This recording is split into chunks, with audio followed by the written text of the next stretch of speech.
There is a particular shade of red that belongs only to eastern Nigerian soil. It stains your feet, your clothes, your memory. And in 1965, it stained two young hearts so thoroughly that not even a civil war could wash it out, though God knows it tried. Her name was Adanna, which means father's daughter, and she wore the title like armor. She had the kind of smile that made grown men forget their own names. Chike forgot his twice before noon. Chike was a quiet man with loud eyes, the sort who would rather carve you a gift than tell you he loved you. Unfortunately for him, Adanna required both, and frequently. They fell in love beneath an oku tree in the family compound, which is terribly poetic until you remember what comes next. But for now, let them have this. Palm wine, laughter, the absurd, reckless belief that tomorrow would look like today. In the evenings, the village men gathered around the radio like moths to a lantern. The news from Lagos grew darker by the week. Coups, counter-coups, ethnic scores settled with machetes. Nigeria, it seemed, was a house built on sand, and the rains had arrived.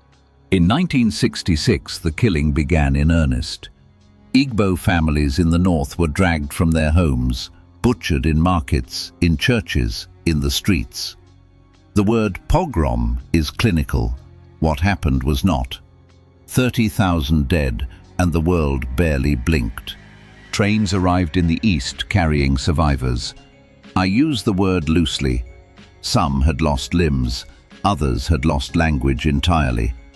Adanna's uncle returned without his wife, and without the ability to explain why. No one pressed him. On the 30th of May 1967, the eastern region declared independence. They called it the Republic of Biafra. It was bold, defiant, and, history would prove, doomed. But doomed people rarely know it at the time. That's rather the point. Nigeria responded the way empires always respond to secession, with overwhelming force and righteous indignation. Federal troops moved east.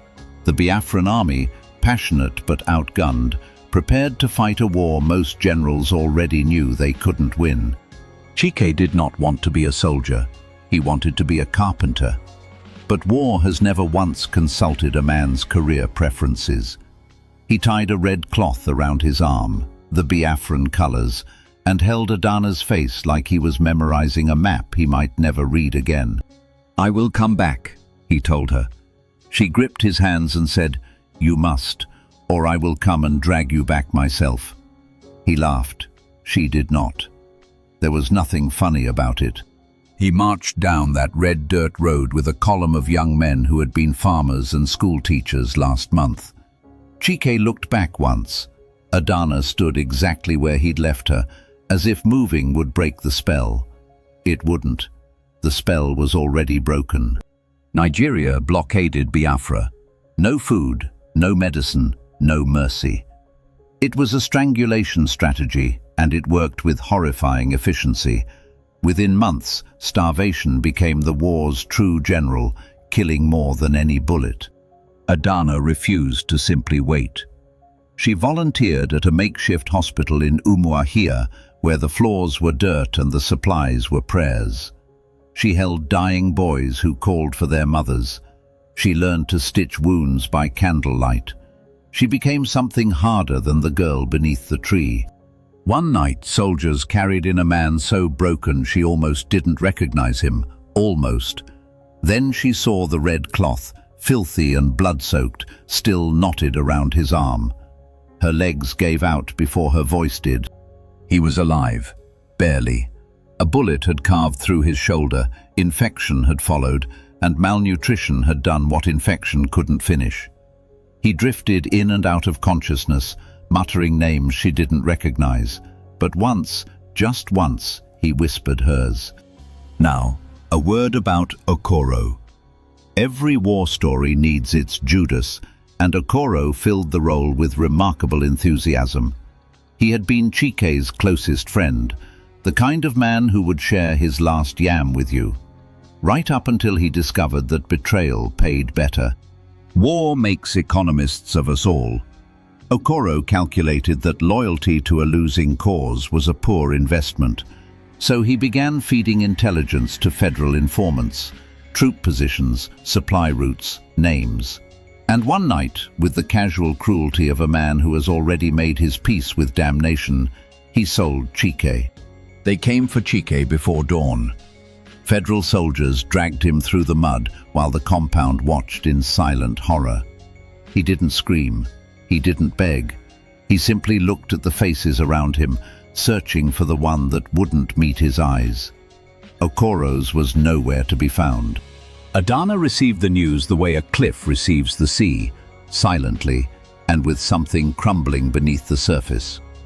First came whispers, then confirmation, then a silence so total it frightened the women around her. Something inside Adanna died that day. Something considerably more dangerous was born. She stopped crying. This alarmed people far more than the tears had. A weeping woman is expected. A woman who has gone perfectly, terribly still. That is something else entirely. She found Okoro 3 days later. He was eating. Of course he was eating. The man had federal rations while children starved in ditches. "You remember when we used to eat together?" she asked, her voice pleasant as Sunday. He avoided her eyes. She didn't need them. She needed his cup. Okoro drank. Adanna watched. There was no trembling in her hands, no dramatic monologue, no hesitation. War had burned the hesitation out of her long ago. He looked confused as the pain began, as though betrayal was something that only happened to other people. Was it justice? Was it murder? The line between the two had been obliterated somewhere around the 30,000th corpse. Adanna did not lose sleep over it. She had already lost everything else. By late 1969, Biafra was a ghost. The territory had shrunk to a fraction of its original size. Bombs fell with the regularity of rain. People no longer ran. They simply sat and waited for whichever end arrived first. On January 15, 1970, it was over. Biafra surrendered. Between 1 and 3 million were dead.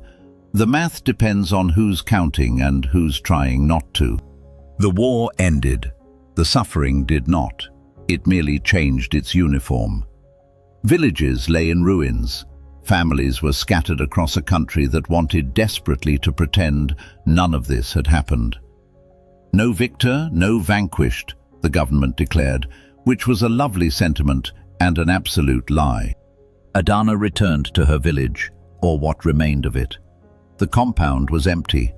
The oku tree still stood, indifferent as trees tend to be. She sat beneath it and stared at nothing, a woman aged 20 years in 3. She did not know if Chike was alive. She had stopped asking. Months passed. Then, one afternoon, footsteps, slow, uncertain. The gait of a man who has walked a very long way and is not entirely sure he has arrived. Adanna did not look up. She had learned not to hope. Hope, in her experience, was just grief wearing a better dress. "I told you," the voice said, quiet, broken, familiar. "I told you I would come back." She turned. Chike stood at the edge of the compound, scarred and thin and unmistakably, impossibly alive. They did not run to each other. That is for films. In reality, two people who have survived what they survived move carefully, as though the air itself might shatter. They closed the distance step by step, and when they finally touched, it was not the love they remembered. It was deeper, harder, forged in a fire that had consumed everything except them. And so they rebuilt, slowly, painfully, the way you rebuild anything worth having. By 1975, the village had healed enough to pretend. Adanna and Chike had a small home, a modest life, and the kind of silence between them that only people who've shared the unspeakable can maintain. Which brings us to the evening of March the 14th, 1975, when someone knocked on their door. Adanna opened it, and there, leaning against the frame like a man held together by spite and not much else, stood Okoro. He should have been dead. She had made certain of it. She had watched the confusion bloom across his face as the poison took hold. And yet here he was, thinner, greyer, with the complexion of a man whose organs were staging a slow and methodical revolt. But alive. Inconveniently, stubbornly alive. Before Adanna could speak, before Chike could reach for something sharp, Okoro raised a hand. "I did not come to fight," he said. "I came to tell you the truth. And then I came to die." Which, as opening statements go, was rather effective. Okoro had been a double agent, not for the Federals, for Biafra. Every scrap of intelligence he'd fed to the Nigerian side had been carefully, deliberately false. Fabricated routes, invented positions, phantom battalions marching in directions no army would ever take. And Chike's capture, the betrayal that had gutted Adanna's soul and driven her to murder, had been staged. Chike's unit was marked for annihilation. A federal offensive was coming that would have left no survivors. Okoro couldn't warn him openly without blowing his cover, so he did the only thing he could. He handed Chike to the enemy, knowing captured soldiers might survive. Dead ones would not. In other words, Okoro had saved Chike's life by destroying his own reputation. He had accepted the role of Judas so that his friend might live. And in return, the woman his friend loved had poisoned him over dinner. War, it seems, has a sense of irony that borders on the sadistic. He hadn't died. Not immediately. The poison had ravaged his liver and kidneys but left him breathing, a detail Okoro described with the tired resignation of a man who has long since stopped finding it amusing. He had spent years in quiet agony, his body dismantling itself from the inside out, one organ at a time. "I did not come for an apology," Okoro said, though the room was drowning in the need for one. "I came to forgive you, both of you, before there is no time left." He coughed. It was the kind of cough that has an ending built into it. Adanna stood perfectly still. The same terrible stillness that had preceded the poisoning now preceded its consequence. She had killed, or tried to kill, the man who had saved her lover. Every night she had slept without guilt now rearranged itself into something unbearable. Chike looked at Okoro, at the ruins of his oldest friend, and understood, with the clarity that only comes too late, the full architecture of what had happened. Okoro had carried the weight of two betrayals. One he had performed, and one he had received. Both were acts of love. Neither had been recognized. For a long time, no one spoke. The candle on the table flickered. Outside, the village carried on with its evening.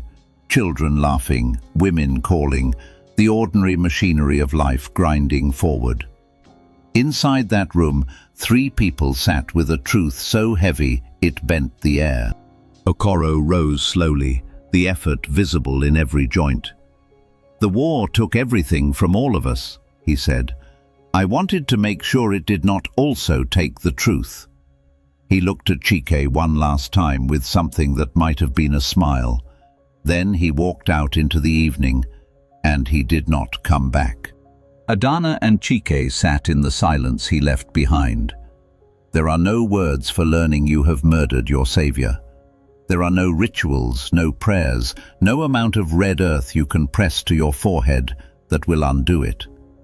There is only the living with it, which is its own kind of war. Nigeria moved on.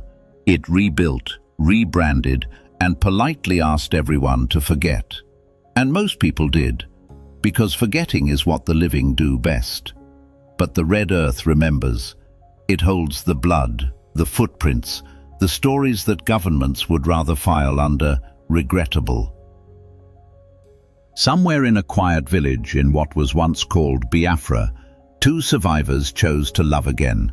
Not because the world was kind, it manifestly was not. Not because the pain had faded, it never does. But because love, like that stubborn red earth, refuses to be washed away. This was the story of Adanna and Chike, of Okoro, of a war that killed millions, and a love that, against all probability, against all reason, against the explicit wishes of history itself, survived. Whether that is beautiful or merely stubborn, I leave for you to decide. Did this story move you? Drop a comment and tell us your favorite line. Subscribe for more powerful African stories told like never before. Turn on notifications so you never miss an upload.